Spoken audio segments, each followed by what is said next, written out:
شاب صغير مسكين عنده 17 سنة عايز ينتحر.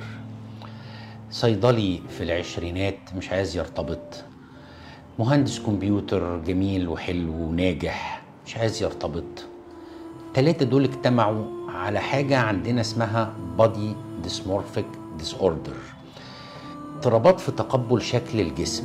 هم شايفين ان عندهم مشاكل، ولكن هذه المشاكل ليست حقيقية. سبب الكلام ده التلاتة مشتركين فيه، حصل لهم تنمر في سن صغير أثناء فترة البلوغ، سن 13 14. أقرانهم بيتنمروا عليهم، أصابوا الشباب الحلوين دول بمشاكل نفسية مدمرة حياتهم ولسه هتدمر حياتهم.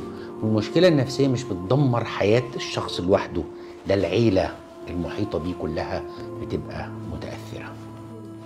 الولد الأولاني اللي عنده 17 سنة شايف نفسه وحش، بيبص في المراية يقول لك أنا وحش، مع العلم إن الولد شكله وسيم.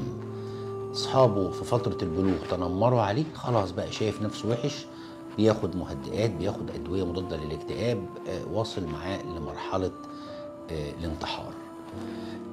اللي كان صعبان عليا أكتر مش الولد قد ما صعبان عليا الأب والأم اللي كانوا في حالة نفسية منهارين، نتيجة لأن أقران الولد اتنمروا عليه. وهو ده يا جماعة اللي ربنا كان بيقوله في القرآن: لا يسخر قوم من قوم.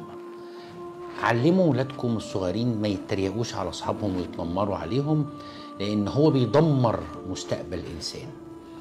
الولد الصيدلي التاني حد اتريق عليه برضه وهو في مرحلة البلوغ إن رسمة جسمك فيميناين، جسمك شبه الستات.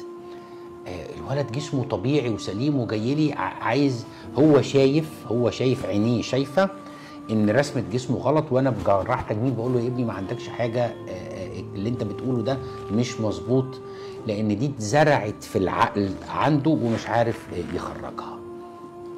وهكذا التالت اللي هو مهندس الكمبيوتر اللي تنمروا عليه، بس ده كان عنده فعلا عيب خلقي، بس برضه تنمروا عليه ومسببه له ازمه نفسيه.